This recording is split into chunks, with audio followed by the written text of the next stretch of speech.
voilà, les bébés sont là, baso kota calme, baso bimapé calme. Nengo yena chombo na yo, nengo ko bimanango. Sécurité au sa la côté. Vous voyez vous-même.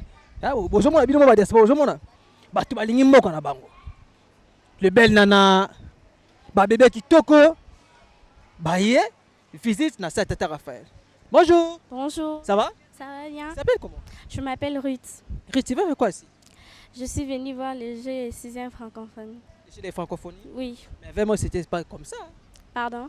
Mais c'était pas comme ça, c'est devenu belle. Oui, ça a changé, c'est devenu vraiment beau. Okay. Oui, je veux dire, le président de la République, merci beaucoup. Parce que depuis longtemps, c'était pas comme ça. Ils ont arrangé. Franchement, merci vraiment. Le Kola ya Vita, Azwa Coupe, à bêta finale Awa, pe combat ya Ali na Foreman. Donc, histoire ya minene ya stade Tata Raphaël ya Ngowana, Drago pe à bêta finale na ye ya Coupe d'Afrique kati na stade. Ok, merci beaucoup. Tata Raphaël a koufara na aneni. Année à Okufa na ye junior, mais en tout cas cimetière tombeau et zawana année za repris na tombeau na ye. Ok. Donc on va là. Merci beaucoup Fachi Beto, merci pour cette belle initiative. Moke Bongi. Venez avec les enfants. Oui, avec les enfants, ça va? Ok.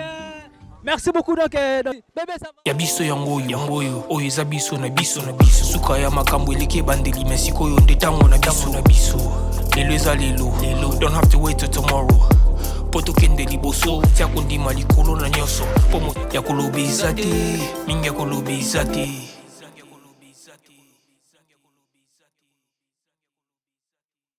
Bitumba ya Ali Foreman bundamara awa Yvonne Chaka beta ba concert awa na stade Tata Raphaël donc ex-20 en tout cas boni ya podcast TV bo s'abonner massivement et puis téléspectateurs na biso en tout cas ça pena kitoko makasi moi histoire mukie tobi que non bituma munene bundama awa Ali Foreman et Georges Fermin ils ont bongo le 30 octobre 1974 donc ils alaka awa karaneng zalaka mais c'est avec papa na biso pe tout seulement mukie po tukuti a la 20 te bani ayeko sala awa ndenge zalaka et papa soko ko déjà na plateau ba mona yo et donc voilà et bonjour papa. Bonjour. Bonne santé. Santé ça bien. Ok, merci beaucoup. Tout le monde est en avait mais où ça ni? Bonga nazali ndeko Gilles. Ndeko Gilles kas nos avocat. Naye parce que ça site mo touristique. Attaque kinois. Tant ba iba réhabiliter vraiment na profiter na temps on a libre pour na komona isusu. Vraiment parce que vraiment déjà ils ont rappelé biso makambebele en tant que dirigeant sportif. Et fait na yanatala ndenge gouvernement a bongisi vraiment et puis naza satisfait. Il y a au moins 20 isusu. Il rappelle les années 80, il rappelle les années 70. Et c'est plus ma cache. D'accord, merci beaucoup papa Jules. Au combien de temps moi l'isolo mon qui a stade Tata Raphaël ex-20 parce que bino boza ba kulutu boza ba papa ba téléspectateur bazolanda yo moi l'isolo mon qui historique à mon qui pour na Tata Raphaël. Tata Raphaël nigi to benga Tata Raphaël c'est-à-dire que il y a une source nango. Source là qui est mon père de Ketchil, papa Raphaël il y a Zaki Sango ou Abe. Bon de basalaka 20 avant papa na biso ki bazako zo mabanga bazo pour na otonga stade oyo. De Zaki ba élève il y a école catholique nde batonga ke école oyo na sous l'initiative ya papa Raphaël. Mais ça na historique makasi pour na mboka na biso. Mboka na biso to vanda image nango ndingi olubai ne bandeli na combat de siècle Ali Foreman en 20. Mboka na biso na 20 et betisi ba finale la Coupe d'Afrique. Ba finale et belé. Na ozama zimba gagner Kotoko awa. Na Kinshasa bataille belo ko ante. Là c'était à quelle année? Là c'était déjà vers 1970. Mazim 70 71, oui. 79 pardon. Mas 70. Mazimba gagner Kotoko de Koumassi awa na 20. Et puis en 1973, Vita Club a gagné Kotoko de Koumassi. Ah, on avait Kotoko d'équipe à Makash. Dès l'autre, on a équivalent à Al-Ali d'Égypte. Kotoko n'est pas quoi na qui Makash, il y a 50. Mais moi, c'est maintenant Vita. On va botter la coupe. Pour la Vita, pourquoi on a vécu bien? Vita et Tikala, si nous moyens Makash pour la biso. Parce que c'est celle coupe toujours en Tilelo et ça coupe en 1973. Ah, on a fait mais Topolaga 4D na Koumassi. Ah, premier mi-temps 0-0. tozalaki na espoir te ke vita ozwa coupe lisusu mais na deuxième mi-temps nzombo le soir eyaka totiaka 3 bi. Je me souviens avec Seigneur Kibonge Mafu Jeff yendaka capitaine meilleur joueur il y a tout le temps avec club.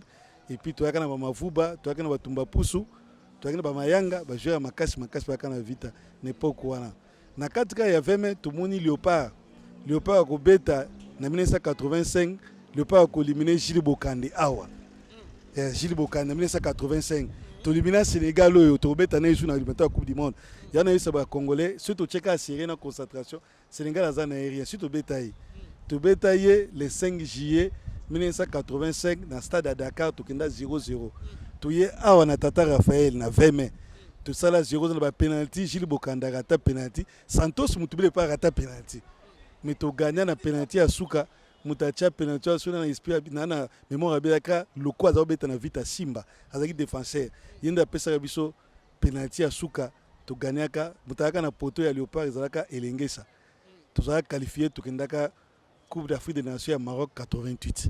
Naje bango historique kutana ba Mairie Crimo, Baziz Bouderbala, dans tokenda kuna tokenda ba Kabongo Eugène, na ba Mudlutona du Morceau. Na ba Santos Mutubile. Na katoaki na wana ba belle époque, eza sur Léopard de l'autre. Wana to aka pena ba star ya GT, ba American Mpangi na poto. Na époque wana nde to saka. Donc vraiment isa na histoire ya makasi. Vraiment pe isusu vita imana awa. Premier mi-temps, il m'a gagné, amena vite à 4-0. Deuxième mi-temps, vite à 4-4. Albite Kabon. Match 4 années. Vite à qui n'est pas à 5e but, habite à 4 matchs.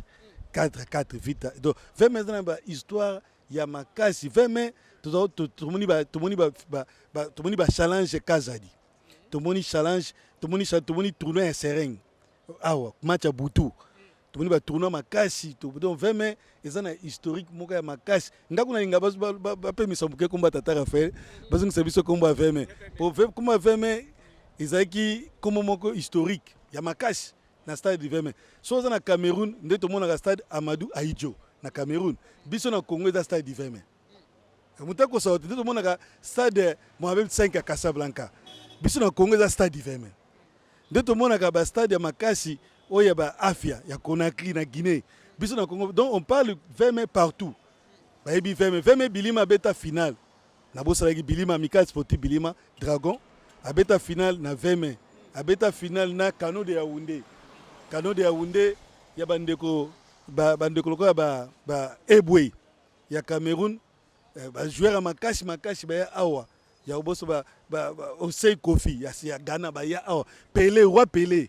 Stayana Santos uta Brésil Mobutu abengisa bango awa babeta na Léopard ozomona bakutana pe na ba grand joueur oya biso ba vena biso ko ba mana tubondo bakutana ba velo ko ba ngenibuni l'homme d'Asmara awa na veme donc veme eza GT veme eza na référence dango donc sozo tanga ba stade ya Égypte il faut compter aussi stade veme martyr eza na histoire te na football Congo na histoire ya sport congolais.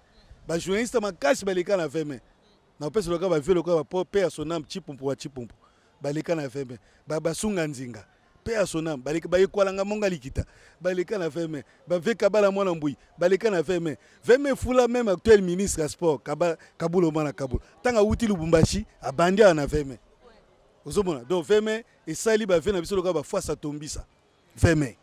Banaliste sportif à Makasi ba paix à son âme. Les 1er août na tranisi ba venanga le jour vraiment c'est tout ça donc le 1er août donc les jour bandeko batika biso to kansara bango donc voilà ba papa na biso basunga nzinga na kanisi ekwalanga monga likita na kanisi ba vie lokola ba vie lokola vie modeste nzila fanane donc ba to bazaki ba grand journaliste oyo ba lekia on a 20 mai ba sali ba reportage à match à Makasi donc 20 mai fuli na ba joueur et fouille na ba journaliste donc journaliste o asaki musala na une intégrité le gars ba velo ko la ba chipumpu ba leka na 20 mai ba kabana mwana mbui ba leka na 20 mai ba vena biso ya fefe kabulo mwana kabulo aleka na 20 mai avant ba mona na Canal France International ba yo kaye na bina RFT na bina Canal Plus na Canal France International ya fefe asala ba reportage awa kabulo mwana kabulo donc ça dit que 20 mai dans un mouvement sportif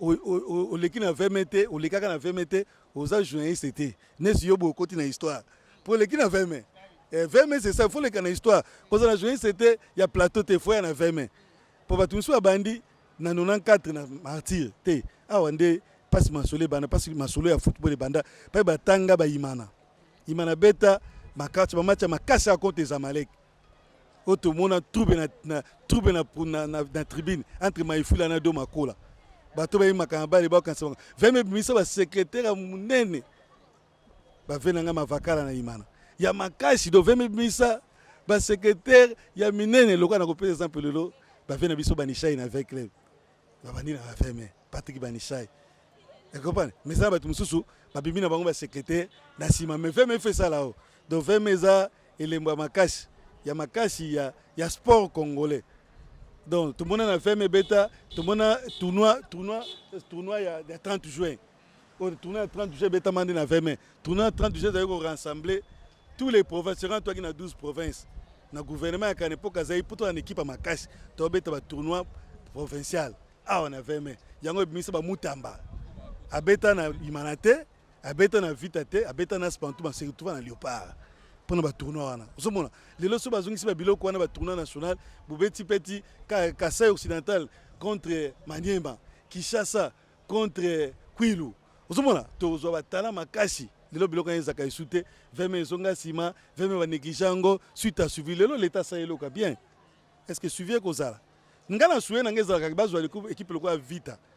Bako l'état a pesango ba moyen comme société, ba pesango stade Vita Club. Ex-Veme. Pourquoi Stade Vita Gondego à Paris Saint-Germain? Entretien à Parc des Princes.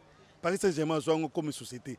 Il y a une difficulté. Le Parc des Princes, ils ont bien battu un Parc des Princes dans Paris. Mais ça, c'est à l'État. Vraiment. Milan, c'est San Siro. L'État peut essayer Milan. Milan a joué gestion nango. L'État a part nango. Entreté ça bien. Après, ça a bien l'autre. Et après, est-ce que surtout dans la même émission en 2025? Ah okaka, tu coûtes 20 000 dans l'État où est lilo. Qui se opposé l'État congolais suivi. Est-ce que tu coûtes 20 000 dans la côte, dans la toilette, dans le maïs. Ah, peut-être que ça la pour tous na 9e G ya francophonie et yango ba traiter ba se traiter en normal bon en tout cas peuple congolais au sein vraiment na gouvernement congolais et puis na ministre sport Kabulo mona Kabulo en tout cas ko landela vraiment ba biloko oyo ezamena kitoko makasi. Oui, et ça bien. Il faut le gouvernement ça la suivre non mais surtout na obeta c'était na population. Na population ah oui ça le bana ba na stade. Ils allaient bien. C'est que ça faut zelanga bana vraiment. Ils allaient touristique non. Mais le yo stade équipe poli. Yo stade bâtir toilette. Bi yo stade comme suba pas ba ko subate. Oh, mon qui me soit para ba responsable comme ya stade. Gouvernement zongisi azongisi souci azongisi gouvernement azongisi son affaire mais l'état azongisi son affaire le commune va infrastructure kitoko boye au gouvernement tili biso de l'équipe cause est sur un souci internement ningi tomona ki vita miko lekaki vita sa na centre na Kimbondo ba na Kimbondo mukola match vita zulunga kuna na bambouteillage vita ba jouer bazoko na terrain en retard mais l'équipe cause na ngo internet awa l'état super moins recette biso ba hypothèse to fungola motema to changer caractère. Bah supporter toi un esprit à sportivité. Tu es stade bien, oye propre, na moi suis na famille, ozongi na ndaku. Ceux qui oye stade au mismo boulot, en tout cas, il faut dans ba mesure où l'état kokocha. Mutu oya boaki masuba 2 mois na prison centrale. Na donc et ça comme donc bazuyé ba mona fragance. Pour boaka masuba, oboaki mutu masuba, oboaki libanga 2 mois de prison. Dans la prison centrale. Ils ont dit non, il y a un parquet, ils ont une fragrance. Ils ont fait des mesures. Donc, au Subika, Masuba, au Boakilibatu, au Boakilibanga, même un gire public. 2 mois directement, l'État a fait des mesures. Wana au sein de l'Assemblée provinciale, ça a dit ta marque. Le président qui chasse. Même le nouveau, il y a Kamalon de Kuna Lubumbashi. Au respecter la dirigeance, au respecter les journalistes d'été. Président corps. 2 mois, je vais m'appeler 2 mois. Des prisons sans on les pas au PJ, sans on les pas magistrat, directement à ma paye 2 mois. Et puis au foot à Mandia, au moins 500 000 francs congolais. Au moins, il va changer de comportement. Et puis tu regardes mes infrastructures, ça bien. Tu as la conséquence. miko eleka trop beta bat na Brazzaville. Oui, pour ngana kata Brazzaville na keta match vita. Combien de gymnastique? OK, dans mon le stade Masamba Leba qui oizati. Vraiment, c'est tout ça vraiment. Le stade Masamba Leba et le oizati. Na moni ba stade musu na Égypte en tout cas na équipe nationale d'Égypte. Ba stade musu l'équipe nango 20 000 lelo ezati. De singa kaka moyen de volonté na bisomo concert c'est ça là. Que cette affaire nous concerne nous les Congolais. Il faut respecter bien public. Tout ça bien, tout ça makamon sou bien. Kaléa qui passe. Ce matin Renaissance, ça fait bien. J'aime la Renaissance. Je sais pas ce matin Renaissance ou na mwana boy. Oya ni ndeni. Pour bien nga soukelate. Yimo bien nga ozongelate. Mais le ba pesi biso opportunité. To ya boy, tout ça la boy. Comme l'état pesi opportunité to ya. C'est bien. Tu encourager le gouvernement, tu encourager Binope Presse, quatrième pouvoir, botika l'État, pour accompagner l'État, pour sensibiliser la population que cette affaire nous concerne tous, pour protéger bien l'État Salé Bisso.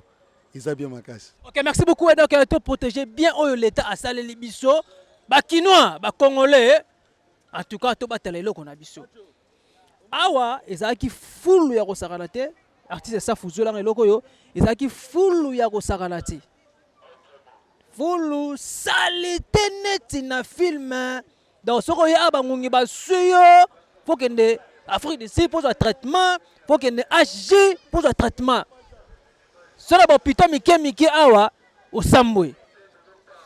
Toki ndenge papa na biso JC auti ko betela analyste sportif auti ko betela biso li solo ya vraiment en tout cas un grand merci et ça le pena bien makasi parce que il y a biso podcast TV to linga te to tika bino kidiba to linga toujours to pesa bino ba information vraie biso to ko sarate biso to kita pena sur le terrain ndebo moni wata kin 24 lelo de la presse congolaise a kiti awa na stade Tata Raphaël ex-20 to yepena awa to solo la na population to ko kota tina kati. Bon, on a n'engé vraiment commis.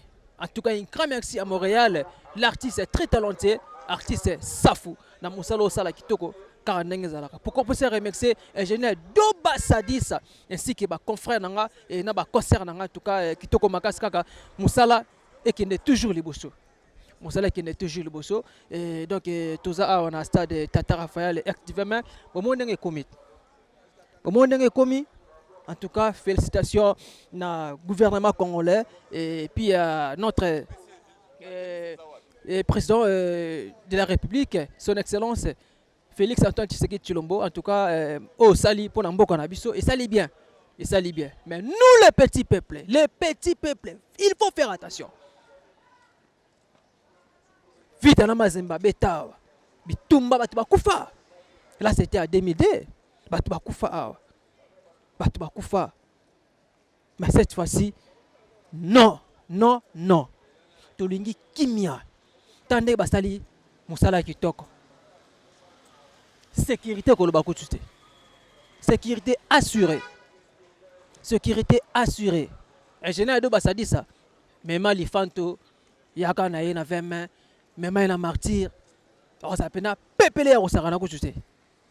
Voilà, il y a un autre profiter qui le 1er août.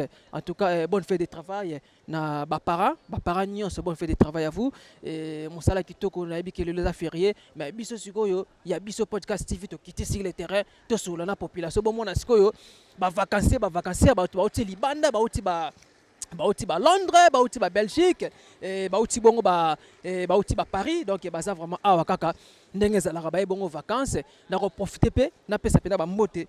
Naba ya biso bato ba soutenir biso kaka ndenge zalaka veli motimote donc moi na Londres ya tonga mutake na poto dali buma mama na ville ya Hollywood donc na ville ya Oslo. En tout cas un grand merci à mon vieux donc vieux Limotimote donc moi na Londres ya tonga et pourquoi pas se remercier mère Laura Chou et mère Boss donc maman ya bana mère Laura Chou mère Boss et je remercie aussi mon vieux Franck Kimundu donc Franck Kimundu na Londres wana bon pena bata makambo sarana kuzuze ko sarana kute matu la moi na Belgique ya tongo na ville en veste donc so ngoti na mutuka na Congo lukaka matu la car no pena comme pena normal alakinga déjà car na réseau comme kala mingi te na ville professeur Kinshasa na Congo car ndenge za la movie matu la kotambola makolo leki trop talaka journaliste wata kin veka télé la presse congolaise ya biso podcast TV et ça pena kitoko makasi donc toujours kota siko na kati ya stade Tata Raphaël activement to la Sabino ndenge ba bongisi yango pa gouvernement congolais on se fait juste après merci. Ok, voilà, tu côté ce qu'on a na kati ya stade Tata Raphaël ex-divinement binemo bozomona tout ça bongo le 1er août donc le 1er août bozomona bongo stade nenge komi bozomona nenge komi donc sécurité ya kosara na kutu sécurité osara na kutu mutu wana bozomona kuna eza place au bakunda Tata Raphaël jeunesse ça fuzolanga mutu wana tête wana papa Raphaël mais moi ba makomi ya mike tokokomana pe to lakisa bino susu place pena bakunda ye donc ya wana mutu bozomona wana place o bakunda nzoto ya papa na biso Raphaël donc tozokota siko na kati ya stade tokota na kati ya stade bomona siko ndenge gouvernement congolais babongisi basali stade Tata Raphaël koma kitoko boye ya kosala na kute tout longo la complexe oyo eza eloko na biso moko to baneni ya koshérir yango to batela yango oyo eza muta vita muta renaissance muta derikla motema pembe ntango obeti match bopoli kopanza te kosala eloko te s'il vous plaît eza eloko na biso to chérir yango to baneni ya kobatela eloko na biso tala lelo oyo stade Tata Raphaël en tout cas epesi bote mosu na ville province ya Kinshasa mpo ani te na Congo bato bazoya bazo visiter tozomona ba mama na bana na bango bazo visiter stade Tata Raphaël activement en tout cas c'est pena kitoko makasi et ça la bien bato bazo kota kaka mais ya biso podcast TV tozala libanda te TV za radio te tozo kota na kati to lakisa bino ndenge Tata Raphaël ekomi bozomona bato bazo kota ba para bazo na bana na bango bilenge bazozonga normal ndenge bakoti ndenge bazobima en tout cas ça pena kitoko makasi vraiment kaka et voilà je parle avec mon gars voilà il est pas à visiter na Tata Raphaël activement et tout sur le gars ndenge zala bonjour comment très bien et vous tout le monde a 20 mai ouais moi aussi je vais bien tout le monde a 20 mai ouais et ko sani naeko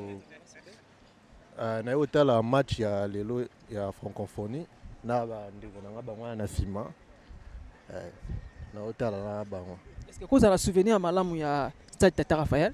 Ouais, souvenir au malamu ya Tata Raphaël.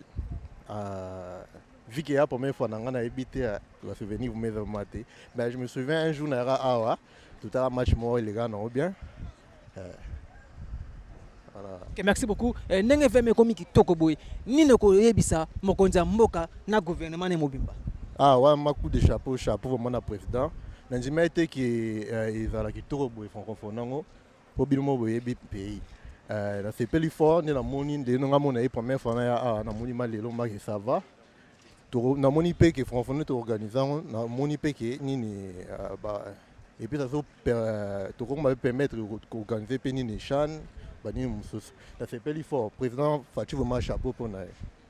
OK, merci beaucoup surtout ba ndeko mingi bazalaka okomisa club ni na Congo nanga za mta vita siko vita imana ebeta vita poli bo panzate to panzate bilo wane de sila kala da to muda utana fait déjà siko bandeko bazana ba image ya ko panza ya ko bebisa oyo l'état tongeli biso kitoko boy conseil au pesa monga bandako conseil za que bon mo batala nde président musala abungisi nini kitoko pour na bango to panzelo côté o batamboka na biso batongeli libiso to respectant to tikeza kitoko po bato ba libana tong ba yo mona ba mona kino Kinshasa RDCB ça va mambo panzana tout tikango tout tala mama venir ya bien. Merci beaucoup maman panza to tikango ndeko ko na bité so za luba bakisa ya luba lembi déjà qui a depuis 5h45 donc à mon abongo stade Tata Raphaël batongi yango et en tout cas un grand merci de très cher internet et ya biso podcast TV bo s'abonner massivement au s'abonner que tina cloche à notification comme ça partout ko zala ba image rekomela yo kaka ndenge zala un grand merci à vous. Donc un grand merci vraiment et ça les pena qui toko makasi et tout ça on a Tata Raphaël bozo mona ndenge batongi ba bongisi vraiment et ça les pena qui toko makasi félicitations à gouvernement congolais et puis na sur la pena papa na biso et car ndenge zalaka bonjour Oui, bonjour. Bonne santé. Santé très bien, Dieu fait grâce, je suis bien portant. Merci beaucoup. Tout le monde est en avait mère. Oui, Sani. Bon, papa, oyo eza ba nostalgie parce que tout le monde que papa Fati a ekolamusa lisusu biso stade ndenge ekomaka ndenge toyebelaka toaka na sentiment lisusu akoyawa te. Je ne peux pas na risquer naya na mwana neti boye lelo soki naye parce que francophonie ezali et puis sérieux oyo gouvernement na président ya république batue nde esali ke tozwa sikoyo esengo gu wana ya koya faire visiter bana mpo bango mpe bazala dans l'histoire. Okay, merci beaucoup. Okopesa biso historique moke sa tata Raphaël activement.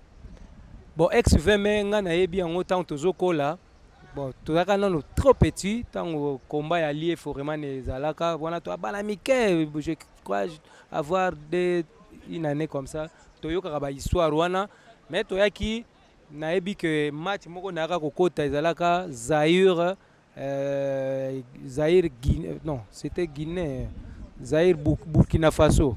Alors match wana impressionnant makasi to gagnaka yango 2-0 mais stade ba condition ezalaka yalaki facilité pour na kotala ba match. Donc depuis lors na rasu na guya koya stade te mais lelo yo soki na ye parce que na boyaki koyoka événement on a sango événement du siècle je voudrais participer raison pour laquelle na ye awa. Merci beaucoup. Quel est votre message au lancer dans le gouvernement congolais puis dans la présidence de Fachi Beton? Bon, message nangeza que eloko oyo ba négligent ote que après francophonie ba ça awa. Ça m'a fait mal au cœur tant tozoya na mutuka toalaki quelqu'un dit que RDC ezaloko la chambre ya mobali. Donc il y a un désordre soka za na rendez-vous na mwasi nda ko cha ordre soka mwasi akei na ye azongisi ba salité ba chaussures na mbetu désordre total. Na kolinga que même si francophonie esili mais ba garder bijoux ba entretenir yango ezonga susu na mauvais état où ezalaki te mais ba entretenir yango ba continuer ba travaux esili te ba achever kino na suka pour qu'ils puissent organiser des compétitions à niveau international parce que maintenant là tout le monde va vendre image ya Congo d'une manière excellente. Yangwana na kopesa félicitations par le président Fachi Beton et puis na gouvernement ndenge na lobi ba négligent ote mais ba continuer ko entretenir on ba maintenir vraiment entretien nango pour ezala toujours ndenge ne ba sala ba terrain est-ce que tu organises pe Chan ou Kan?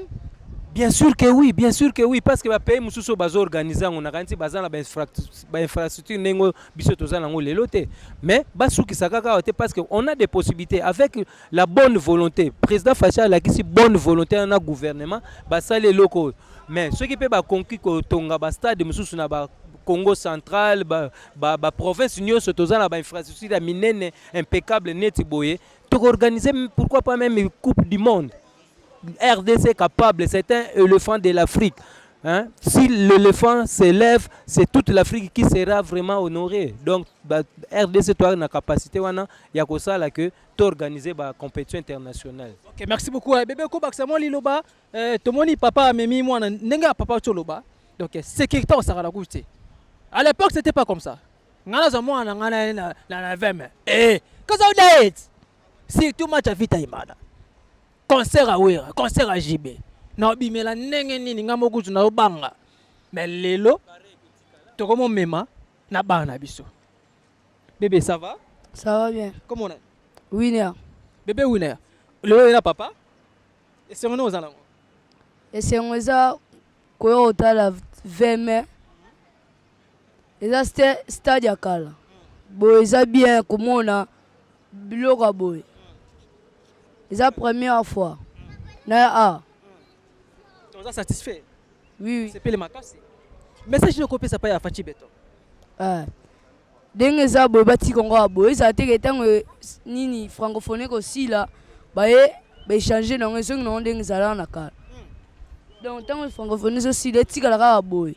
Et bah bon ça. La sécurité ça peut être normal. Nengo na papa, au continent téléphone na yo, bimbe na téléphone na yo. Oui, bah bon ça on dit quoi. Merci beaucoup Toki bébé Winner ndenga otikoloba. En tout cas, bobongisa. To boyi dezo na mboka na biso Congo. Donc to boyi kaka ndenge zala. En tout cas, très chouette na te ya biso podcast TV et vous s'abonner massivement. OK, tina cloche ya notification et puis voilà. Donc to kiti sur le terrain. Donc toye awa, to za na stade Tata Raphaël vraiment un grand merci à na patron na nga Roni Malunda Maboslav et sika Yannick Malunda ba confrère na nga na ba concert. En tout cas un grand merci à vous et pourquoi pas ça saluer ingénieur Doba Sadi ça voilà et ndeko pa ko ba sama iloba mo to mo ndeko ai awa ndeko pa ina stade Tata Raphaël extrêmement et bonjour mon frère. Bonjour ndeko na ngai. Comment? Très bien. Tout le monde avait obetina tour tonné. Ah, to betika tout événement ndenge leka quoi. Taka sangona ba palin et ça faut esengi biso mo pena to koma. To via to mona pena ne mambongo se dérouler quoi. Est-ce que cause en moi histoire muke à 20 malgré aux jeunes mais moi histoire muke à 20 rose en bon, spectacle ya stade na biso 20 to ebika ke organiser mambo ebele ba ali foreman mambo ebele ça on moni biso pe to courage. Il y a rien à 20 pour nous rendre francophonie quoi. Ouais. Okay, merci beaucoup. Message nous colle à gouvernement congolais. Message ezaka na sepeli ba organiser le ko sali bien vraiment. Boye na sepeli boye ndezala. Commentaire ebele za te po so na che commentaire ebele manga passe. Na événement sami boye ça va à sepeli. Merci beaucoup. Donc événement de Sami Bebeda peuple congolais s'appelle Makasi parce que ezaka ba kinois c'était et il y a aussi ba Congo central, ba Chikapa, ba Lubumbashi et ba Bazuele donc ba penali kolo do ba awa na ville province de Kinshasa. To reçoit la pena maman ya na 20 mains. To sur la mo interview muke maman ya na 20 mains ça nini? Voilà donc to sur tout moyen elembo ya mboka. Elembo mboka na biso mbote maman. Mbote papa. Comment on est maman? Comment la maman tété? Merci beaucoup à podcast TV lelo bengi awa. Ni no ça la 20 mains. Na yeko visiter mboka la biso nde na moni komi beauté boy salinga isengo makasi. Yango nde na yeko tala na otana ina bana to yeko visiter. OK, merci beaucoup. Surtout bato ba baby saka. Ba mo baby si to be bona lingala ba mo baby si. Conseil ne repesa ba.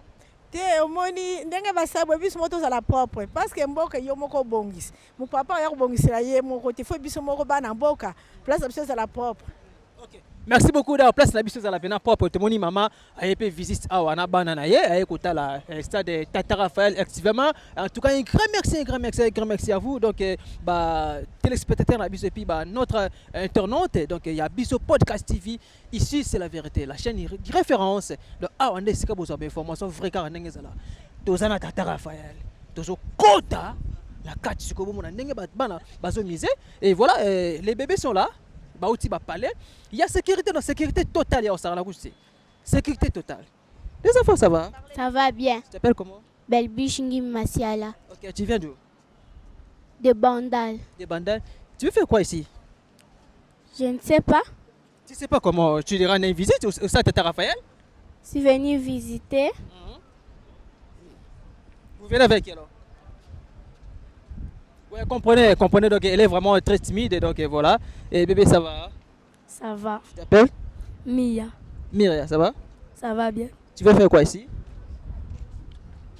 Regarde. Tu veux visiter? Le match. Tu veux regarder le match? Oui. Vous venez avec qui ici? Maman. Grand frère. Et eux. Ok, merci beaucoup. À l'époque, Stade Tata Raphaël, c'était pas comme ça, hein? Mais regarde. Vermeer est devenu joli. Tu veux lancer un message au président de la République parce que c'est lui qui a construit comme ça. T'as pas de mots à dire au président Fachi? T'as pas de mots à dire? Waouh. Ok, merci beaucoup. On peut parler avec maman. Et donc, bonjour. Bonjour. Comment vous allez? Très bien. Vous venez quoi ça ici? Premièrement, je suis venue visiter. Et faire visiter aussi à mes enfants, profiter aussi de de la francophonie. Okay, merci beaucoup. 20 mai, c'était pas comme ça. Toi-même, tu vois, non? C'était pas comme ça. Est-ce que tu as des messages à lancer chez le président de la République? Premièrement, nous disons merci au chef de l'État pour cette belle initiative. En tout cas, ce n'était pas comme ça. Avant, j'étais passée ici il y a au moins un mois, quand ils arrangeaient encore. Maintenant, je vois que vraiment le travail est bien fait. Félicitations à toi, Fachi Béton, Mouka Tombolo. En tout cas, tu es ici. Donc, tu lui donnes encore un deuxième mandat? En tout cas, sans problème. Sans problème, Fachi Béton, Oumela, trop de félicitations à toi. Okay, merci beaucoup. Trop de félicitations à notre président de la République, son Excellence Antoine Tshisekedi Tshilombo. Fachi Béton. Tshisekedi. Fachi Béton. Non! Quand Moussa et Maman toujours j'étais toujours bas fleur. Toujours bas fleur. Voilà, les parents sont là avec ses enfants, bazokota, donc tranquille. Donc sécurité assurée. il n'y a pas de désordre. Bazoko tapena calme. Nenga bayina ba téléphone na bango na ba sac na bango, nenga ba robi malango. Voilà, les bébés sont là avec les drapeaux de notre pays, RD Congo. Voilà, les bébés sont là. Bazoko ta calme, bazobi m'appelle calme. Nenga yana chombo na yo, nenga robi malango. Sécurité ça à la côté. Vous voyez vous-même. Bozomo na bino ba diaspora bozomo na. Ba tu balingi moko na bango. Le bel nana, ba bébé kitoko. Baye, visite na sa Tata Raphaël. Bonjour. Bonjour. Ça va? Ça va bien? Tu t'appelles comment? Je m'appelle Ruth. Ruth, tu veux faire quoi ici? Je suis venue voir les Jeux 6e francophonie. Les Jeux des francophonies? Oui. Mais vraiment, c'était pas comme ça. Pardon? Mais c'était pas comme ça, c'est devenu belle. Oui, ça a changé, c'est devenu vraiment beau. Okay. Merci beaucoup. Est-ce que tu peux lancer un bel message chez le président de la République? Oui, je veux dire le président de la République, merci beaucoup. Parce que depuis longtemps, c'était pas comme ça. Ils ont arrangé. Franchement, merci vraiment. Okay. Merci beaucoup. Bébé, ça va? Ça va bien. Tu t'appelles? Regarde les caméras. Tu t'appelles comment? Ephraim. Ephraim. Qu'est-ce que tu viens faire ici au Stade Tata Raphaël? RCVM. Je suis venu voir les Jeux de la francophonie. Les Jeux de la francophonie? Oui. Tu es en quelle année? En 5e. En 5e. Ok. Oui. Tu peux lancer un message au président de la République? Merci. Merci Félix. Vous avez pu faire qu'on fasse les Jeux de la francophonie. Merci ce que vous venez de faire aujourd'hui. Okay. Merci beaucoup mon ami. Toi aussi tu peux jeter les mots? Bonjour. Tu peux dire comment au président de la République, parce que vraiment c'était pas comme ça, mais regarde, il est devenu beau. Hein? Merci le président de la République pour ce 9e Jeu de la francophonie. La 9e Jeu de la francophonie ici à la République démocratique du Congo, précisément dans la ville province de Kinshasa. Donc tu es satisfait là? Oui. Okay, merci beaucoup. Voilà, donc bomoni bana ndenge bazoya, bana bazo sepela pena makasi et ba sepeli makasi. On est là dans Toza Awa, na sa Tata Raphaël. Na bokasi ya boss live Roni Malundama ici qui Yannick Malundama depuis Londres. Donc un grand merci à vous ici qui n'a pas partenaire na biso tout kaka ndenge za to kota skona kati. To kota skona kati TV et za radio T. Merci, on se retrouve tout à l'heure. Merci.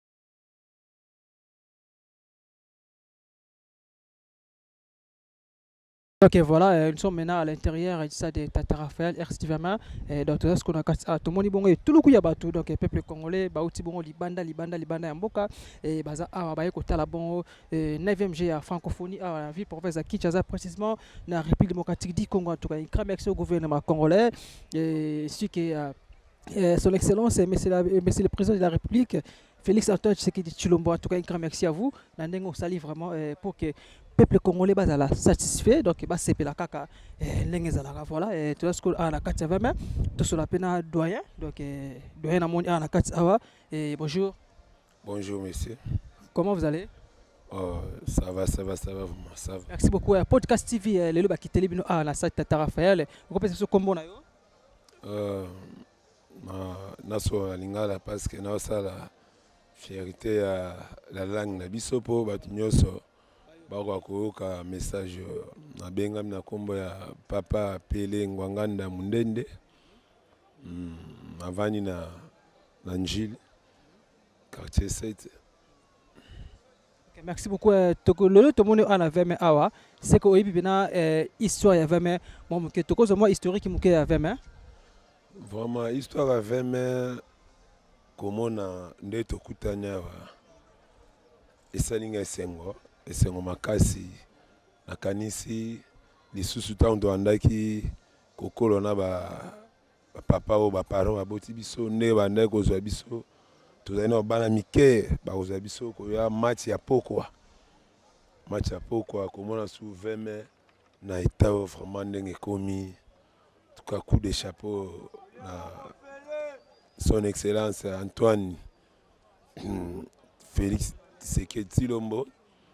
En tout cas, nzamba kanisa na initiative ya zui vraiment ya kozongisa biso na image comme on a terreau place ba Mobutu a organisé combat ya finale ya Mohamed Ali na Foreman ya lisusu donc eloko na osenga na biso ba congolais to bandeni ya ko batela yango to ko bakasuna buzoba te to komisa yango eloko mosu eza ko ekoma kwa poubelle nde totambo bakanzela tomona eko maliemo ya kobwaka bamatiti babiloko ya salite donc ekozala bien te ma toyeba ndeni ya kobatela eloko parce que komona awa mambo basali na kati mpe libanda engela salaki ne mbongo ebimi ya ebele ok mbongo ebimi eza mbongo moko bakoki kosama mosusu mais mokonzi ya mboka aide biso surtout bajeune awa komona terrain tokomi na banorme oyo fifa mpenza alingaka lelo tokobeta ata match ya 20h 20h toza mpe possible organiser mpe kan to chan awa ouais komona déjà Tata Raphaël ndenge kombe martyr na bastade mosusu bazo réhabiliter en tout cas coup de chapeau na mokonzi ya mboka. Merci beaucoup. Na moni ya ko commentaire ya commentaire ya te ba oto baza na bandaku ya te na wasa marque oui na ko sa marque ndi parce que loko ya biso faut la fier na ngona ndenge komele donc ko senga yo na ngana yo to boya salité to boya bosoto to protéger loko na si ko sa malamu pour la biso. Ok, merci beaucoup. Surtout pour na mingi conseil européen ça bateau ba baby saka po awa vita imana pe ko beta awa vita mazembe diringe lupopo bateau ba baby saka terrain babwaka ba masuba conseil européen ça bango.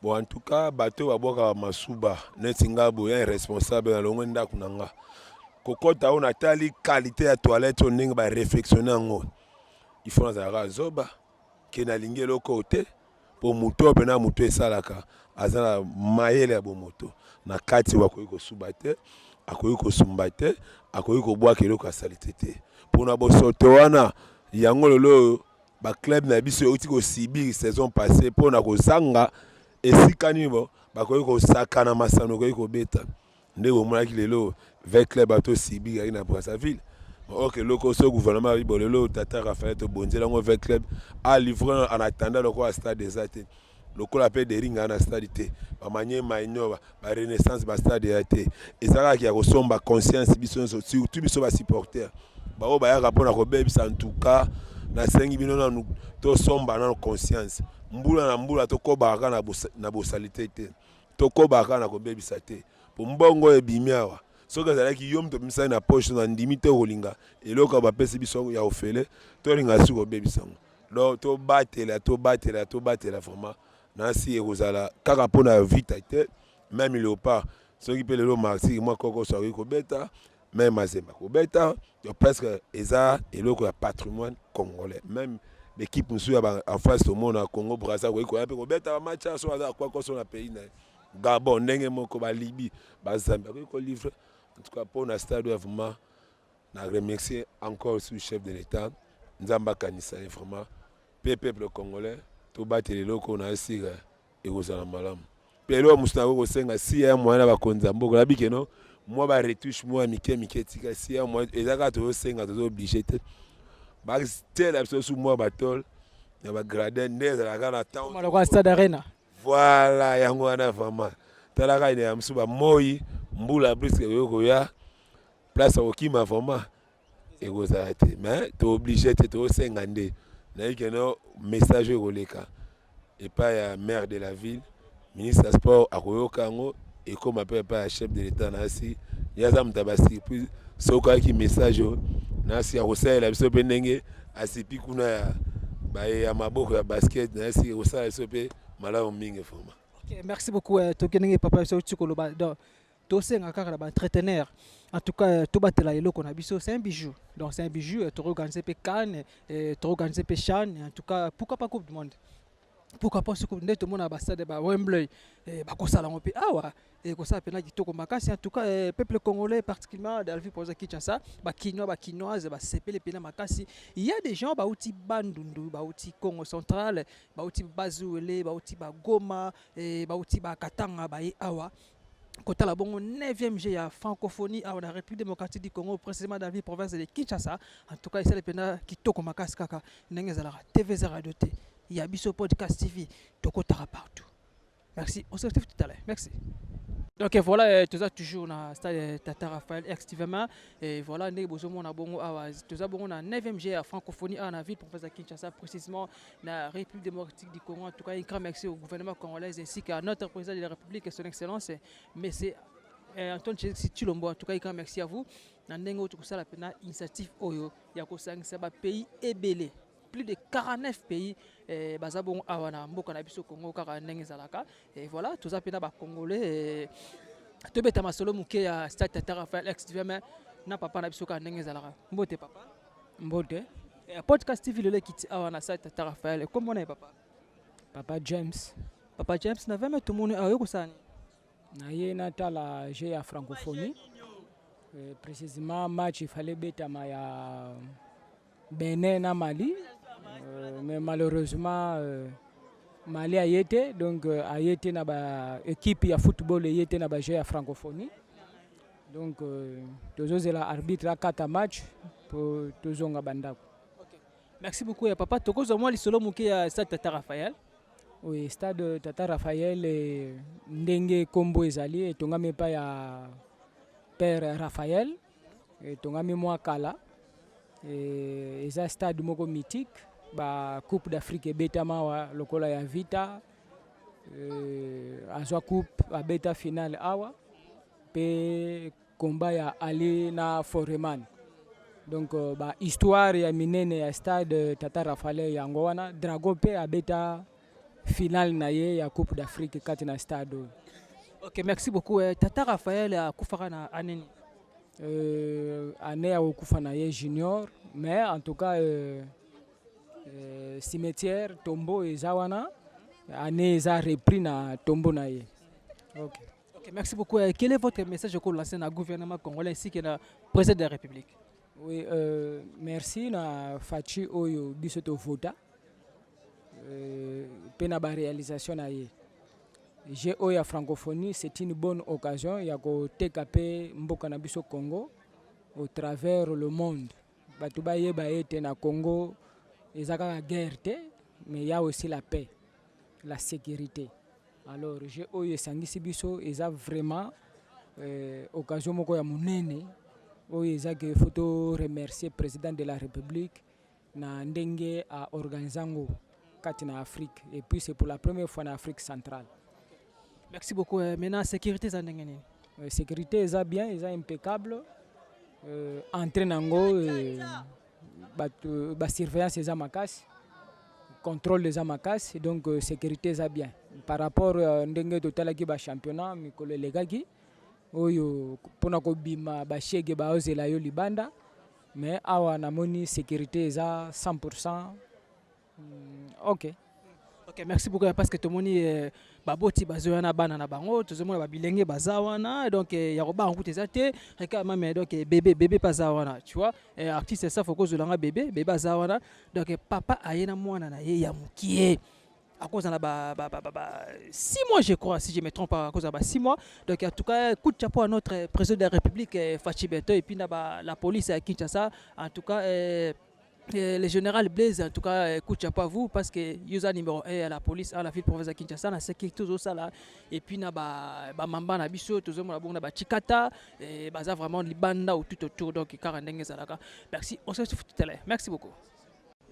Donc voilà, nous sommes maintenant à l'extérieur, il y a ça de Tata Raphaël, et puis voilà, et tout le monde est beau garçon, il y a bien à botter plus l'argent. D'ailleurs, il tout connaît, moi, bien à poche, à botter plus l'argent. Bonjour mon frère. Bonjour. Comment vous allez? Ça va très bien. Ok, d'accord. Tu viens de quelle commune? Je viens de la commune de Lumete. Ok, merci beaucoup. C'est la chaîne Podcast TV, donc tout solo là. Nous sommes là parce que on biso ba yo kapé ko ça pena kitoko makasi. Et ça ni na site Tata Raphaël extrêmement.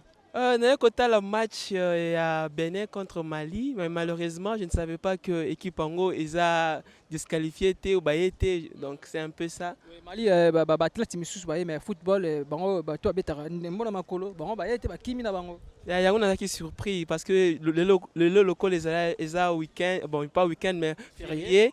Il y a un contact qui bon côté à moi sportif, il y a francophonie, mais malheureusement. jeu na poni eza disponible te somba kutuna billet na biso. OK. Merci beaucoup Stade Tata Raphaël les aki boyete activement les aki boyete obi a ezaki ba fulu bani ba sola masuba mais lelo comme on a yango boye et c'est on est ça ngo itake congolais peuple kino aussi. Bon, personnellement, je dis merci à Dieu et ainsi au gouvernement pour architecture à Malambo Batikel Biso comme héritage. Donc, je me souviens encore tant total que j'ai Mohamed Foreman, Nani Noir, ça qui vraiment bien. Mais après cela, et comment qui n'a étape mon constat de comment qui vraiment trop de phaser en fond de la rue. Donc, et comment qui lié mon côté très dangereux même pour passer. Donc, en tout cas, merci au gouvernement. En tout cas, merci beaucoup. Merci beaucoup ouais ça va merci beaucoup bon allez en tout cas c'est peut-être kitoko makasi ndekunda otuluba awa stade oyo ba Yvonne Chaka Chaka ba betawa ba roi Pelé ba yakawa na stade bomona oyo Tata Raphaël ex-20 ma et comment ki ba nenga moko boye kutu donc yako opusana ta ku tepemeni sola masuba insécurité totale. Mais pour l'instant et pour les moments, Kimia et Koti, na stade 20 Tata Raphaël, binumbozo mona, ba pays ba epene belé, artiste ça focus de la ba drapeau ya mboka belembo ya mboka o baza awa et nazo mona bongo Niger, nazo mona Côte d'Ivoire, nazo mona Maroc et puis nazo mona France et Union européenne baza pe wana. Donc voilà biloko boye na mboka na biso en tout cas ça le pena kitoko makasi bozo mona wana stade Tata Raphaël effectivement en tout cas ça le pena bien. Awa nyonso ezali. Nyonso drapeau tozomona bongo ya Niger, Nigeria, non pardon Niger, Mali, Gabon, Congo Brazzaville, ce qui est la France aussi. Et en tout cas, bozomona na drapeau de biso pe ya mboka RD Congo. En tout cas, ça pena bien kitoko makasi bozomona wana ezamu tuka ya incendie ba police incendie. Ça faut cause de la ngo image bozomona wana mutuka na telemi wana eza bongo image ya mutuka ya ba incendie donc ce cas moto peli popo ba yemala moko ndebo mona na Londres ndebo mona na Wembley ndebo mona na Manchester City ndebo mona na Chelsea na ba stade na bango awa pe na Tata Raphaël lo wana gomi batu babwaka masuba batu babwaka babitabe omeli mai na yo mulangi na yo zonga nango palais so to tonga na poubelle voilà bazo comme ça fachi béton de tozomona vraiment voilà ozomona voilà bandeko ba OCP là. Merci beaucoup Fachi Béton, merci pour cette belle initiative Mboke Bongi. Vous venez avec les enfants? Oui, avec les enfants ça va? OK. Merci beaucoup donc Fachi Béton et ba bazo OCP la makasi, ba OCP la makasi. Tala ba para bazo na bana bango. Bino hein, vous avez rappelé na thème ya malamu. Quoi vous avez na thème malamu? Bon ni marape batuti. Bon ni marape. L'opposition c'est bien. Bon poser faut vous avez la moka, mais vous avez rappelé mitema malamu. Vous avez mitema malamu. Tala neti boy. Tala veme. Ah ezaki na oni atama belé fonando sauter ba mai. Na ko majakisha na ko ma hipman. Fonando sauter. Mais lelo otambola pena na cadence normal. On est à Londres. Mais on est à Congo. Regarde. Voilà. 9e jeu de la francophonie. Et ben, le 28 juillet et si le 6 en RD Congo. Massano. Mais il y a aussi des gens qui travaillent ici. Et na Stade Tata Raphaël, na francophonie. Et nous sommes tous les gens qui Mbote. Ah, Mbote, papa. Ça, Jean. Naza, Jean. Ça, nous ça. Nazali apona chrétien donc na lingi salité a lisusu te na lingi salité a te donc ezala papier mouchoir et donc eloko tout e benga mi salité na place o to linga to mona on te on a besoin tout dégager c'est tout bino vraiment bino bato bongisaka après francophonie bo bebe ça la bino te bon biso toza na problème te ceux qui ba konzi ba mo ba sepeli ba zo volonté ba engager biso to koma ko travailler a lokola ba gens to kozala censé que to travailler a lokola ba gens en même temps ceux qui ba futa biso na ndenge sengi tokotikala awa tozosala mosala yo moko moni vraiment nayebi te soki omona ata papier mouchoir ya pamba awa soki ozomona nayebi te soki omona bandeko nanga mpe bango toza na bango awa donc toza mpona mosala toboyi salite na mboka oyo bon moto aboye inutile kutu ya babenga yango ni baordinateur ya vote toboyi ayaka topesika pouvoir akenda ne liboso élection esalema nini makambo aboye depuis 18 ans totikala komona opposa mpe bazali te jamais jamais jamais jamais jamais on okeka toza na besoin eloko moto a besoin kaka donc élection ko salema tete tozo pesa kaka Fati béton pouvoir c'est tout. OK, merci beaucoup. Au cause na histoire muke ya stade Tata Raphaël X20. Bon, histoire est cause à la puisque auparavant ndenge na yebi même si ta téléphone oyo ya ba bouton oyo na kota nango mais jamais na bima nango. Mais jusqu'à présent nazo kota na téléphone nazo bima nango donc ti 20h ezokutanga nazo bima nazo tambola nazala. Ba shego ba tellement te mabakala ba bazate. Te jamais a komona sous shegete a ozala pi pourtant a eza sécurisé. Donc chez Gaza sous a na martyr te. Chez Gaza te a na 20 mais vraiment ni shege ni muyibi. Donc ndenge zokota ndenge zobimela. Merci beaucoup bomoni bandeko o bangonde ba sala kino bo peto ezala. A za ki na sauter le quoi Ipman na sauter le quoi Jakisha mais attendez ba bongisi. Voilà papier mouchoir. O se moucher. On boka yo moyo ki soni. Faut que tina poubelle. So poubelle moni poubelle te ki ata na ma kala moi boka ngoko na. Ah, papa, bonjour. Bonjour, camarade. Bon, premièrement, je dis merci au chef de l'État, président Fachi, parce que grâce à lui, mon image, il y avait un Oyo, on a supervisé, tout ça, tout a l'équipe, il y a des techniciens de surface. D'abord, ce que le président fait, c'est une histoire pour le peuple congolais, surtout pour notre génération, où tu es si je crois que le stade déjà propre. On travaille avec les Malgaches qui sont là-bas, apprécier le pays. Mais auparavant, si vous avez awa, parce qu'il y avait des chégués, des volets, des saletés. Mais je vous dis, il y a un travail qui s'est fait, un coup de chapeau chef de l'État, surtout pas dans les 40 maintenant nous sommes pas oui. OK, merci beaucoup. 9e G à francophonie. Après tant on parce que les 6 déjà awa, ils aussi là. D'abord kende. Tout le monde en sous salité foulou, papier mouchoir, bilomo saleté, c'est tout le monde en Bon, c'est la question qu'ils ont posée par Batubele. Mais je crois que le chef de l'État avait parlé. Après la francophonie, il y aura une équipe qui sera là pour nous la misala parce que eux ont bijoux. J'ai entendu les Malgaches, le Sénégalais qui parlent de ces divers. Il y a un article, il y a bijoux. Maintenant, notre souci est qu'il faut lancer un message pour contre Nabiso. S'il vous plaît, autorité au bout Nabiso dans un moment où après j'ai la francophonie où Tolingi comment le 20 et tika toujours boy. C'est l'équipe est disponible pour nous soigner, arranger tout parce que ma belle a travailler après j'ai fait après 2 mois papier mais chaque là vous a vraiment il y a qui tout côté donc il va ça biso après aventure où j'ai francophonie équipe est disponible pour nous nettoyer kolanda kaka te pour nous soin policiers samisala parce que il y a des chèques qui sont awa na bisa surtout il y a autorité compétente à côté il y a aussi besoin mabé à côté il y a beaucoup de téléphone à côté il y a par-ci par-là mais ce chef de l'État a une équipe en place et après j'ai francophonie oyo ba soda ba sécuriser ba nettoyer ba protéger vraiment bijou égotique pour libérer là. Merci beaucoup Mbote papa. Mbote. Ni noko ba sana bande ba ocholoba.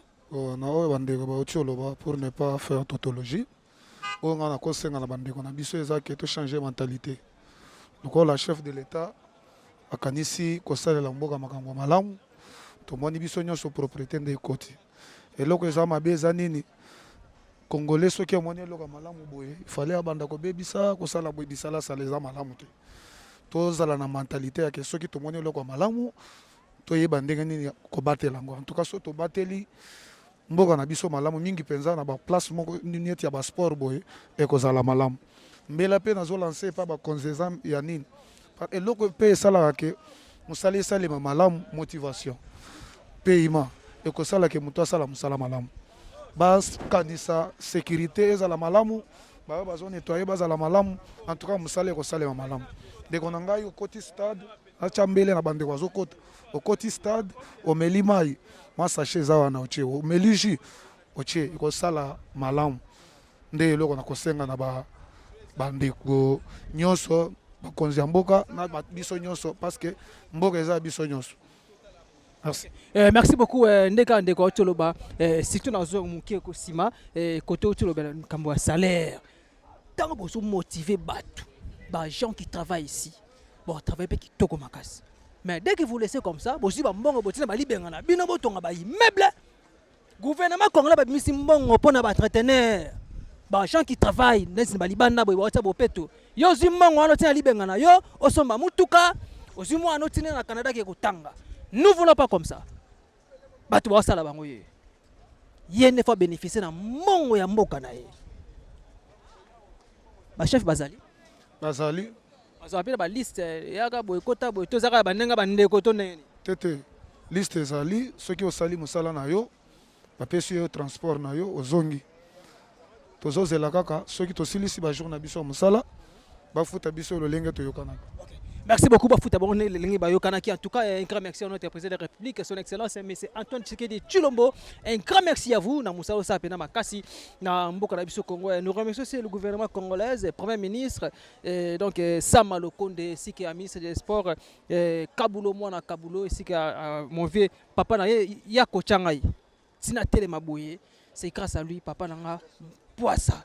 Pas la fois c'est muta fulanga vraiment pour que nazala boye à l'accent ba directive nazala pena un grand a été c'est que ba confrère nanga ba concert nanga tout ba chroniqueur la ville professeur Kinshasa partout dans le monde entier. Je vous aime beaucoup. Wata Kin 24 les lions de la presse congolaise. Voilà tout ça ce qu'on a extérieur, il y a stade Tata Raphaël donc ex du même bon on bino mo ndenge population congolais ba sepelé parce que izaka ba kinoté. Il y a des gens qui viennent de Brazzaville, de Gabon, Congolais, Bazar Brazzaville, Bazar Gabon, Bazar Cameroun, Kotala. Mbokana na bango ndenge ba organiser GIA 9e GIA francophonie à la ville province de Kinshasa précisément na République démocratique du Congo. Bozomona bato baza ebele tellement et tout le coup ya bato ko sala ko chuté. Onga shege, onga iba chombo, oyiba onene. Nga chombo la ngezaba. Ndenge nazo kota ni nazo bima. Le 28, c'était vendredi, tout ça, ça des martyrs, jour à ouverture. Et tout le coup, il y a tout parce que c'est des martyrs à 80 000 places, mais débordé qui combien à 100 000 places. Artiste, ça fait même 100 personnes. Donc, c'est 25 personnes. En tout cas, un grand merci. Tolinga Mbokana Biso. Je suis fier d'être congolais. Moi, je suis fier d'être congolais parce que Congo et Saliba Mboka Ebele. Et Salite, mais Ezo Salaba Mboka Ebele. Les téléphones là que vous avez, les Android, iPad, Nyosoana, ma matière n'a pas Mboka Biso Congo. Ah, on a Mboka Biso Congo. Donc voilà, je suis fier d'être congolais. Yao Moni, boss Nabiso, boss live, Roni Malundama ainsi que Yannick Malundama, babi non, tout sunga peuple congolais. Parce que chaîne Oyo, ils achètent le mot pour nous. Balongoli chômage na Congo. À la prochaine émission, bon moi on a vu Tokota Bandundu, Tokota Bakongo, Congo central, Tokota Balubumbashi, Tokota Bazou, le Toké Tibagoma. Bana Londres, tout va beaucoup. Bon ça va coup de pouce pour que chaîne évolue qui n'est pas toujours libre parce que awa tous opé ça ba information vraie, biso tokosa, biso kita sur le terrain. Tous doit ba image abatute. Oh image abutu mo le kina yibango. Non, pas ici. Ah pena biso moto kitaka. Merci. On se revoit tout à l'heure. Merci. Donc voilà, tout ça ce qu'on a entré, donc tout ça ce qu'on a entré à stade Tata Raphaël ex Divermer, bozomo na bongo batbande bazo kota et je laisse ça faut que cela nga batune bazo kota. Bozomo na tout le coup ya bat bazo kota déjà na stade Tata Raphaël, ba yebongo ko sala, ba yebongo ko tala. Ndenge 9e GIA francophonie zo rouler awa na mboka na biso Congo et baza vraiment na estonga makasi bazo kota.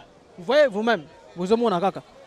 Bino bozomona kaka na bokasi ya biso podcast TV donc ya biso podcast TV bande ko bazo kota baza bena tellement belé na bilenge ba papa ba maman les lopé tellement ils ont le 1er août donc fait du travail fait par parents si que ndek to na tala bande ko na biso batika biso kala to kanisa bango lisusu lelo to kanisa biso Tata Raphaël ndenga uta ko tika biso donc personnellement mais en tout cas un grand merci à notre gouvernement congolais ici à son excellence monsieur le président de la République Félix Antoine Tshisekedi Tshilombo muto tombolo en tout cas un grand merci à vous ndenga ozwaki bongo pena likanisi il y a ça la nuance pour que francophonie ezala awa na ville province ya Kinshasa précisément na mboka na biso Congo kaka ndenge ezala voilà tozomona belembo ya mboka ba congolais baza satisfait belembo ya mboka yango yo baye ko sala musana bango awa na stade Tata Raphaël tozomona mbote mama.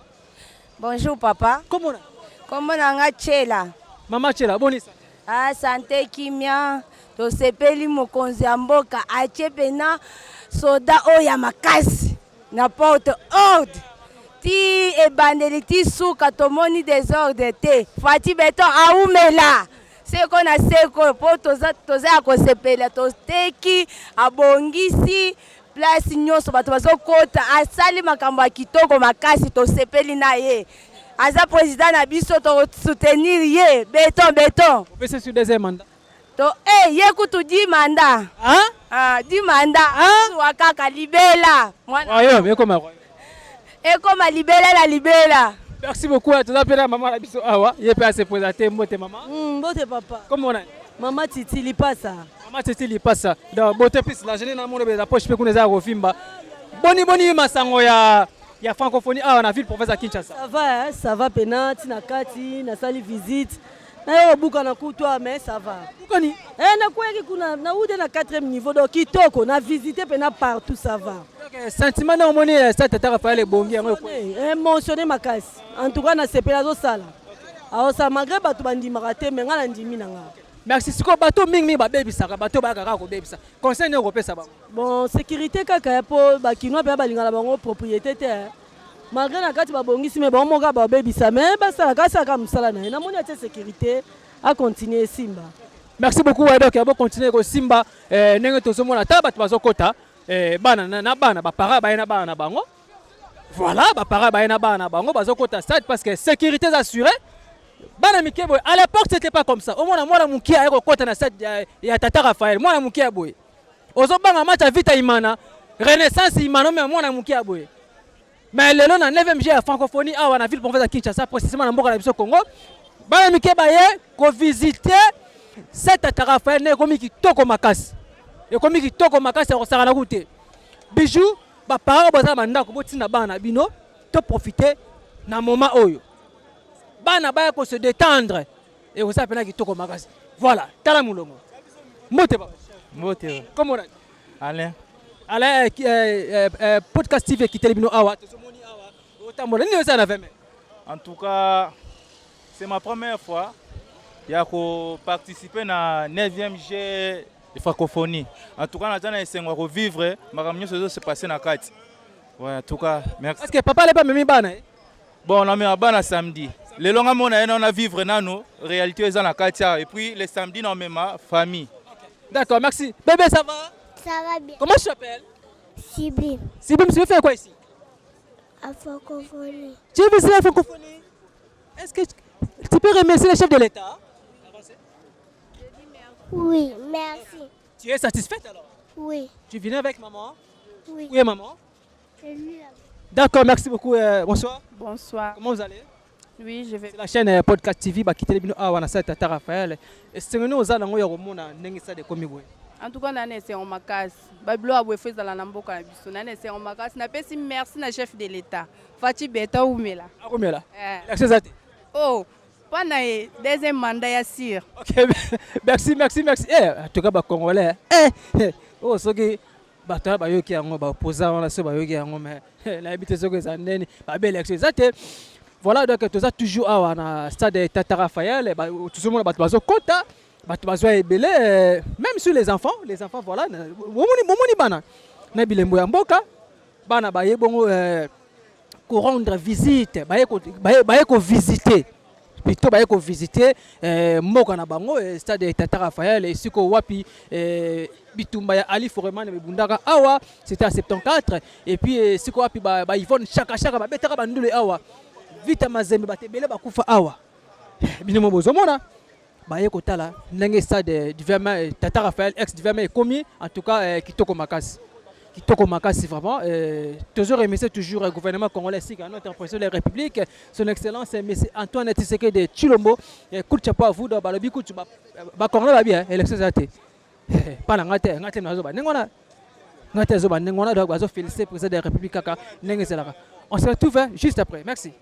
Ok, voilà, nous venons à la fin de notre découverte. Donc, tu comme sur la souka, ndekara tu kubeta l'histoire moi muke ya ça de Tata Raphaël ex du Verma et siko wapi ba Ali Foreman ba bunda awara Ali Foreman Georges Foreman ba bunda pena awa siko wapi ba Yvonne chaka ba beta awa ba beta ba mindula minena siko wapi vita imana ba zora ba Coupe d'Afrique na ba zora awa na stade bomu na ra o ba bongiso. En tout cas, un grand merci au gouvernement congolais ainsi qu'à chef de l'État, son excellence M. Antoine Félix Tshisekedi Tshilombo. Un grand merci à vous.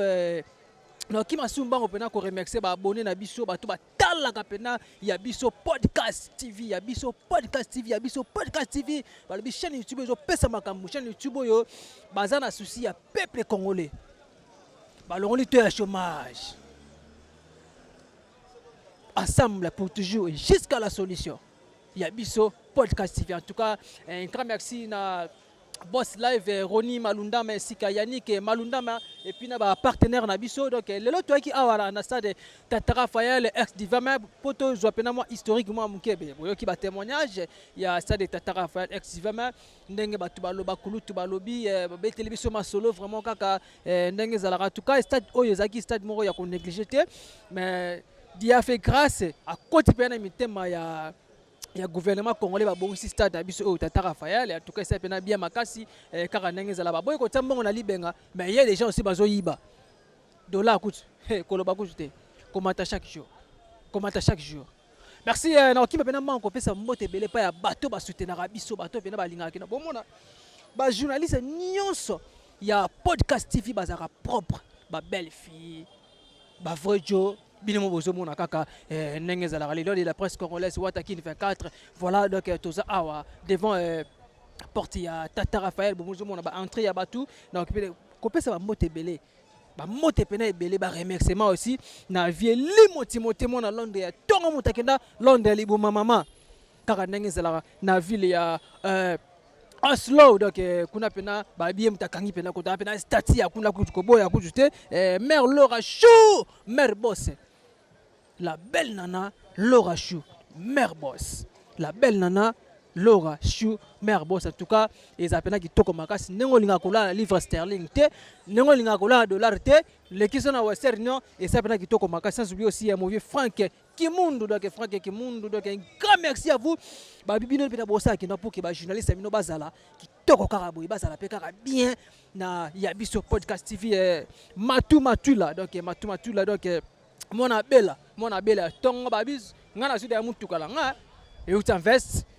na makasi ya matu là donc venanga coup de chapeau altesinde nga karkala mingi te bo mona nga bien véhiculé ya biso podcast TV pourquoi pas remercier mon vieux Charlie Wayungu depuis Canada ya mama Coco Matantima 001 donc mutala la peine dollar te c'est comme 18h45 kende Western Union dollar wana la dollar te.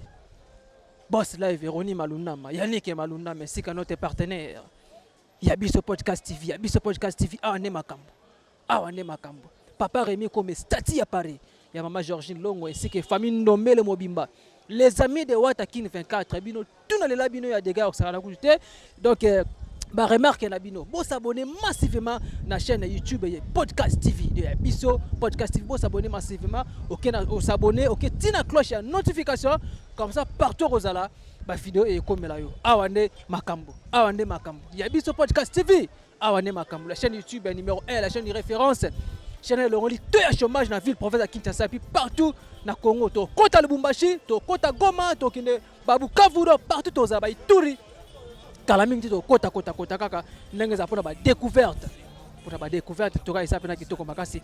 Je remercie mon équipe technique na sima kamena za kibongo ndeko artiste Safu Montréal pourquoi pas remercier ingénieur d'eau Bassadissa coup de chapeau à vous na remercier plus donc j'ai dit aussi soyez la bienvenue ma concert Laura la Barcelone soyez la bienvenue na Yabiso podcast TV donc tuyambio kaka ndenge zala merci beaucoup bye na nyoso pomosika to witini ni teto moni na nyoso to sali mekundi mekuli forever grateful for am my blessing by way to begin cause leki mingi ikolo na seko lekaba ute bande bisitu benga mabalongi always give thanks for the life I'm living the coming is like I'm watching a movie soki na kanisi bola muna yo elekela kangai osali ya kokamo oduwa give in exchange koma ko yebisa ngai liwaya sondi mapepo ngana zwa bomo ya sekwele okila kangai give to Caesar what belong to Caesar ya bisolo kumuto pesa na nkolo obimisa ngana mulili opesa lilobo epelisa mwinda okomisa njoto etonga makamu na koma komona kokamwa ebande dipesuka nyoso tosenga ka esi osala bokitano ya bala ya mabana bilaka na ndima koko kisa nyoso pona ntina nanga ya mutuya yo pesanga ofiri nzambe tata esengo nanga ya libela moninga nanga ya mutima matoye yo kimiswe moni minga koloba eza te motema eza temoi misala emonani minga koloba eza te touti mosika essentiel tokomi minga koloba eza te ya koloba eza te minga koloba eza te matoyi eyoki miso emoni minga koloba eza te motema eza temoi misala emonani minga koloba eza te touti mosika essentiel tokomi minga koloba eza te ya koloba eza te minga koloba eza te